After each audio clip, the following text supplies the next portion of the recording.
कक्षा 8 विज्ञान में अध्याय 8 कोशिका संरचना एवं प्रकार्य, इसका दूसरा भाग पढ़ेंगे।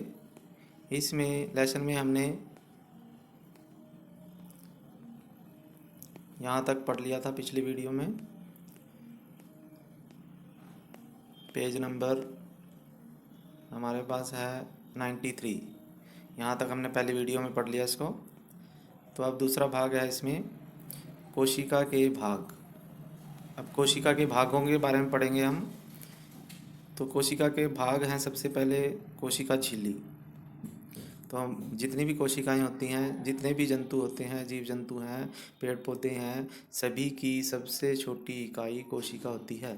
कोशिकाओं से मिलकर ही ऊतक बनते हैं, ऊतकों से मिलके अंग बनते हैं और अंग मिलके आपस में पूरा शरीर बना देते हैं। तो अब हम कोशिका के विभिन्न भागों के बारे में पढ़ेंगे इस वीडियो में। तो कोशिका के जो मूल घटक हैं, वो कोशिका के जो मुख्य 3 भाग होते हैं। कोशिका झिल्ली होती है, कोशिका द्रव्य होता है और केंद्रक होता है। यानी कोशिका के मूल 3 रूप हैं, 3 भाग हैं। कोशिका द्रव्य, कोशिका झिल्ली और केंद्रक। कोशिका द्रव्य एवं केंद्रक कोशिका झिल्ली के अंदर होते हैं। यानी जो 2 भाग हैं इसमें, कोशिका द्रव्य और केंद्रक, ये कोशिका झिल्ली से घिरे होते हैं। इनके चारों तरफ कोशिका झिल्ली होती है। फिर उसके बाद है हमारे पास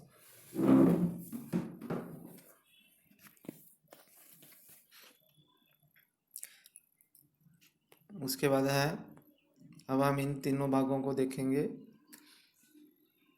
जो हमारे पास है कोशिका झिल्ली, एक कोशिका को दूसरी कोशिका एवं घेरे हुए भाग को अलग करती है। क्योंकि हमें पता है हर एक जीव अनेक कोशिकाओं से मिलकर बना है। कई जीव ऐसे भी हैं जिनमें केवल एक ही कोशिका है, लेकिन बहुत सारे जीव हैं जिनमें बहुत सारी कोशिकाएं होती हैं। इसलिए जो कोशिका झिल्ली होती है, एक कोशिका को दूसरी कोशिका से अलग करती है।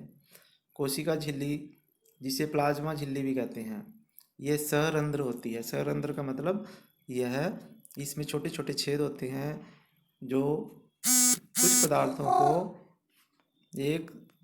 विभिन्न पदार्थों को कोशिका में आवागमन का नियमन करती है। यानी कोशिका के अंदर और बाहर जो पदार्थ आते जाते हैं, उनको ये नियंत्रित करती है। फिर उसके बाद है हमारे पास कोशिका, जैसे हम प्याज की झिल्ली होती है, जो प्याज की कोशिका की सीमा जो है कोशिका झिल्ली द्वारा परिबद्ध होती है। अब जैसे ये हमारे पास कोशिका है, एक प्याज की झिल्ली की कोशिका, यानी पादप कोशिका भी इसे बोल सकते हैं। इसमें ये बाउंड्रीज लगी हुई हैं। इसमें क्या है, बाउंड्रीज हैं। जैसे हमारे पास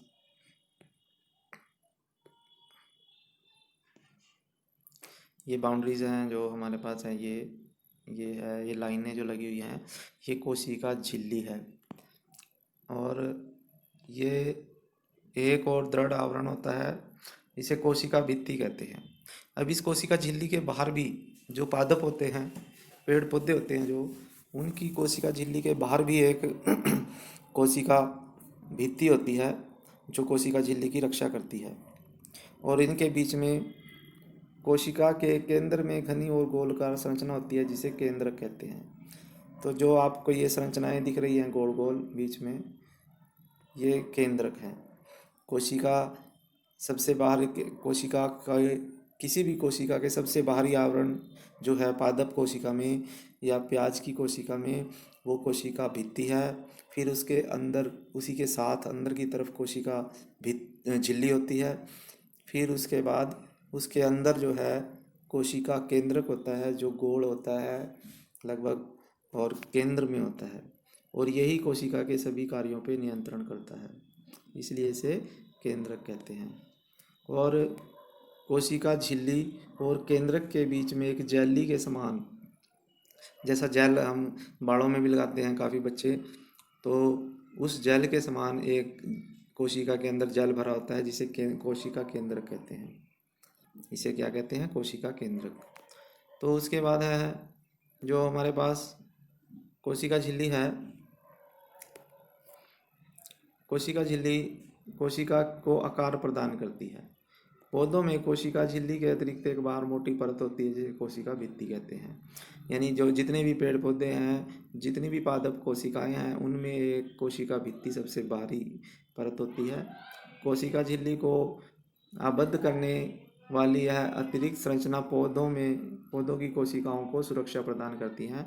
जैसे पेड़ पौधे होते हैं वो चल फिर तो सकते नहीं, वो एक स्थान से दूसरे स्थान भी नहीं जा सकते, इसलिए कभी गर्मी हो जाती है, कभी सर्दी होती है, कभी तूफान आता है, कभी बारिश आती है, उन सब से उनकी रक्षा करने के लिए कोशिका भित्ति होती है।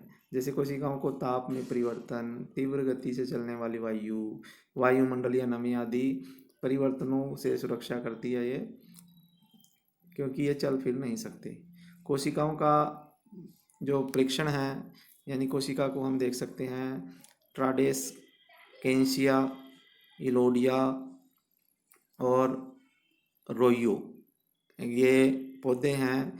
उन पौधों के नाम हैं। उनकी पत्तियों को छील के उनकी कोशिकाओं का अध्ययन हम कर सकते हैं आसानी से, और इसी प्रकार स्लाइड बना सकते हैं जिस प्रकार प्याज की झिल्ली की स्लाइड बनाई जाती है।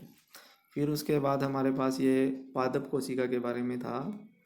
फिर उसके बाद है ये देखो आपको जंतु कोशिका के बारे में है। ये मनुष्य की गाल को अंदर से खुरच के जो भी मांस होता है छोटा बिल्कुल बारीक सा, उसको कोशिका के द्वारा देखा जाता है, ये सूक्ष्मदर्शी के द्वारा देखा जाता है। तो हमारे पास इस तरह की कोशिका नज़र आती है। इसमें जो बाहर बाउंड्री है, ये बाहर वाली बाउंड्री है, जो ये वाली बाउंड्री, तो ये कोशिका झिल्ली होती है। और जो ये है हमारे पास, ये बीच में ये केंद्रक है। और हमारे पास केंद्रक के चारों तरफ भी एक बाउंड्री है। ये देखो, ये वाली बाउंड्री है जो, ये केंद्रक झिल्ली होती है। और ये बीच में जो है हमारे पास ये कोशिका द्रव्य होता है, ये जेल के समान होता है। तो इस प्रकार आपने देखा कोशिका के बारे में। फिर उसके बाद है, और जो बीच में गोल गोल है ये सब बिल्कुल, इसको केंद्र कहते हैं। फिर है कोशिका द्रव्य। कोशिका द्रव्य आपको पहले भी बताया मैंने, एक जेली जैसा पदार्थ होता है कोशिका झिल्ली और केंद्रक के बीच में। तो कोशिका झिल्ली है जो हमारे पास ये, और जो ये केंद्रक है, इसके बीच में जो जेल जैसा पदार्थ होता है उसे हम कोशिका द्रव्य कहते हैं। कोशिका के अन्य संघटक जैसे, या कोशिकांग या कोशिका के अनेक अंग होते हैं, ये भी कोशिका द्रव्य में पाए जाते हैं। जैसे माइटोकॉन्ड्रिया है, गाल्जी काय है, राइबोसोम है, ये सारे कोशिका के भाग हैं, कोशिका के अंग हैं जो कोशिका द्रव्य में पाए जाते हैं। फिर उसके बाद है केंद्रक। केंद्रक के बारे में क्या होगा देखो, सजीव कोशिकाएं, जितनी भी जीवित जंतु हैं, चाहे पेड़ पौधे हों चाहे जीव जंतु हों, उनमें कोशिका का एक महत्वपूर्ण संघटक होता है केंद्रक। यह गोल होता है, गोलाकार होता है, कोशिका के बीच में मध्य में होता है। इसे आसानी से सूक्ष्मदर्शी से देखा जा सकता है। केंद्रक कोशिका द्रव्य से एक झिल्ली अलग करती है जिसे केंद्रक झिल्ली कहते हैं। यानी केंद्रक के चारों तरफ भी एक झिल्ली होती है, जैसे मैंने अभी आपको बताया था, या यहाँ भी देख लो। जो ये केंद्रक है हमारा, इसके चारों तरफ ये झिल्ली है, ये ब्लैक ब्लैक सी बाउंड्री है जो केंद्रक की, ये केंद्रक झिल्ली बोलते हैं। ये केंद्रक को घेरे रखती है, और इसमें भी बहुत सूक्ष्म छेद होते हैं जो, जिनमें से पदार्थों का आवागमन होता रहता है। तो इसमें देखो, यह झिल्ली भी सरअंदर होती है, यानी इसमें भी छेद होते हैं। कोशिका द्रव्य और केंद्रक के बीच अनेक पदार्थों का आवागमन को ये नियंत्रित करती है। यानी कोशिका द्रव्य और केंद्रक के बीच में काफ़ी ऐसे पदार्थ होते हैं जो एक दूसरे की तरफ आते जाते रहते हैं, वो केंद्रक झिल्ली से होके जाते हैं। उच्च आवर्धन क्षमता वाले सूक्ष्मदर्शी द्वारा देखने पर हमें केंद्रक में एक छोटी संरचना दिखाई देती है केंद्रक के अंदर। अगर हम सूक्ष्मदर्शी जो हाई पावर की सूक्ष्मदर्शी उससे देखें तो केंद्रक के अंदर हमें सघन संरचना दिखाई देती है जिसे केंद्रिका कहते हैं। या न्यूक्लियोन्स कहते हैं। इसके अतिरिक्त केंद्रक में धागे जैसी संरचनाएं होती हैं जो क्रोमोसोम या गुणसूत्र कहलाते हैं। यानी केंद्रक के अंदर ही एक केंद्रिका है और धागे जैसी संरचनाएं हैं जिन्हें क्रोमोसोम या गुणसूत्र कहते हैं। यह जीन के धारक होते हैं और वह आनुवंशिक गुणों या लक्षणों को जनक से अगली पीढ़ी में ले जाते हैं। गुणसूत्र कोशिका विभाजन के समय दिखाई नहीं देते। यानी ये जो क्रोमोसोम या गुणसूत्र है ये जीन धारक होते हैं, यानी इन्हीं के ऊपर जीन होते हैं जो माता पिता के गुणों को उसकी संतान में भेज देते हैं। जैसे अगर कोई माता पिता है, किसी की आंखें भूरी हैं तो बच्चों की आंखें भूरी हो सकती हैं। अगर किसी के बाल घुंघराले हैं तो वो बच्चों के बाल भी घुंघराले हो सकते हैं। या काफ़ी बच्चों की शक्ल जो होती है वो अपने माँ बाप के आकार जैसी होती है, तो वो इन्हीं क्रोमोसोम या गुणसूत्र के ऊपर जो जीन होते हैं उसके कारण होता है। फिर उसके बाद है ये जीन के बारे में यही बात है कि जो जीन होते हैं वो माता पिता के गुणों को आगे बच्चों में भेज देते हैं। फिर उसके बाद है वंशानुगत और आनुवंशिक गुणों के अतिरिक्त केंद्रक कोशिका के क्रियाकलापों को भी नियंत्रित करती है। सजीव कोशिका के समग्र घटक को जीव द्रव्य या प्रोटोप्लाज्मा के नाम से जाना जाता है। इसमें कोशिका द्रव्य और केंद्रक द्रव्य दोनों हैं। जीव द्रव्य कोशिका का जीवित पदार्थ है।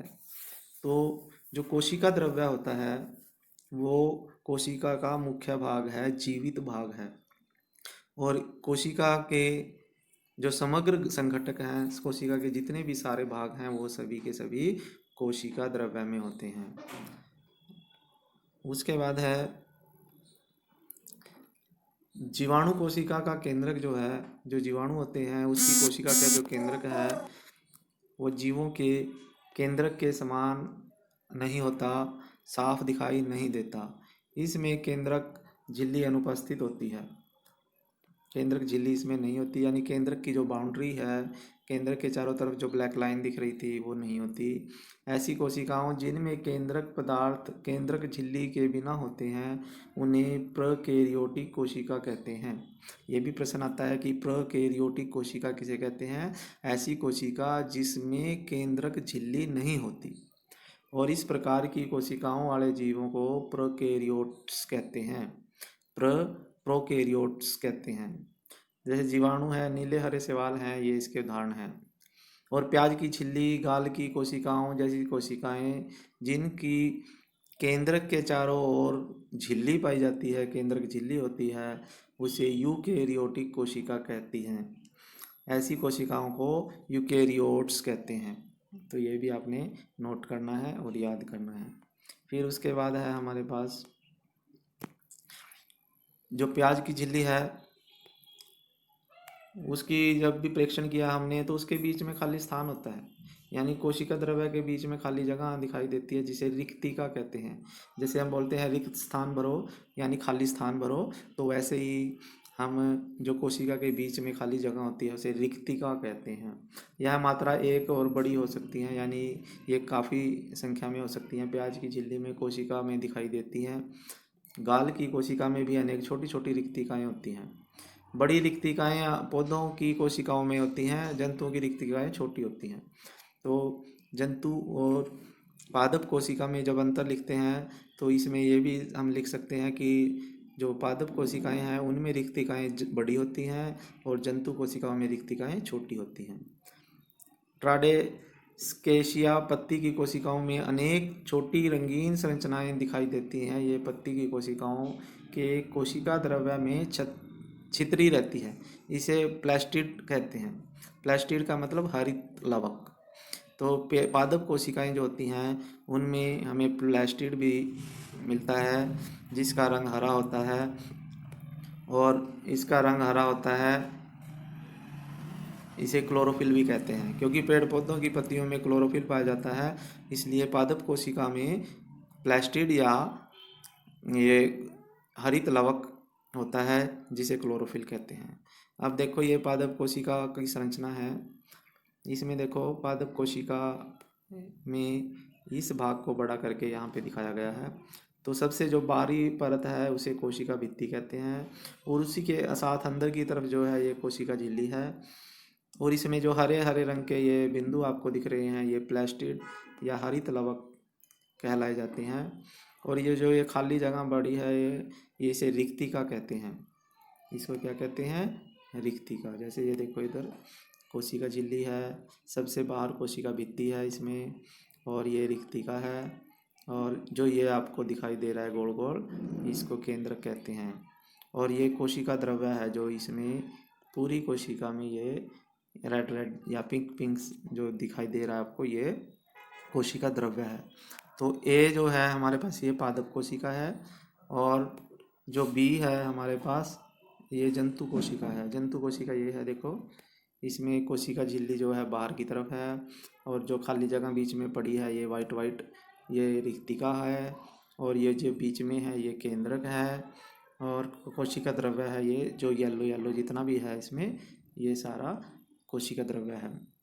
तो अब इसमें हम देखते हैं कि दोनों कोशिकाओं में अंतर जब होता है, प्रश्न आता है कि जंतु और पादप कोशिका में अंतर लिखो, तो आपको ये चित्र बनाने भी आने चाहिए। इनको बना के देखने हैं आपने, अपनी कॉपी में बनाने हैं। फिर उसके बाद इनमें अंतर क्या क्या आएंगे, जैसे कोशिका झिल्ली। अब कोशिका झिल्ली पादप कोशिका में भी होती है, जंतु कोशिका में भी होती है। जो जंतु कोशिका की जो बाहर वाली बाउंड्री है ये कोशिका झिल्ली है, लेकिन जो पादप कोशिका में बाहर से जो अंदर वाली कोशिका है, कोशिका झिल्ली है, उसे कोशिका झिल्ली कहते हैं। और कोशिका भित्ति जो है पादप कोशिका में जो सबसे बाहर वाली परत होती है उसे कोशिका भित्ति कहते हैं, और ये पादप कोशिका में होती है, जंतु कोशिका में नहीं होती। फिर है केंद्रक। केंद्रक दोनों में होता है, इसमें भी होता है, इसमें भी होता है। फिर उसके केंद्रक झिल्ली इसमें भी होता है, दोनों में होता है, पादप में भी जंतु में भी।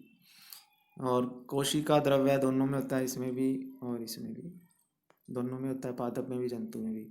प्लास्टिड पादप कोशिका में होता है, जंतु कोशिका में नहीं होता, जंतु कोशिका में नहीं होता। ये देखो ये प्लास्टिड है, और इधर जंतु कोशिका में ये नहीं है। फिर रिक्तिकाएं इसमें बड़ी रिक्तिकाएं होती हैं, पादप में बड़ी रिक्तिकाएं होती हैं, इसमें छोटी होती हैं, यानी होती दोनों में है, लेकिन पादप में बड़ी और जंतु में छोटी रिक्तिकाएं होती हैं। तो इस लेसन में इतना ही पढ़ेंगे आप। इसको अगर आपको ये वीडियो अच्छी लगे तो आपने ये चैनल सब्सक्राइब भी करना है, इसको लाइक करना है, और सभी बच्चों पे ज़्यादा से ज़्यादा बच्चों पे शेयर करना है, ताकि इसको बाकी बच्चे भी इसका फ़ायदा उठा सकें। Thank you.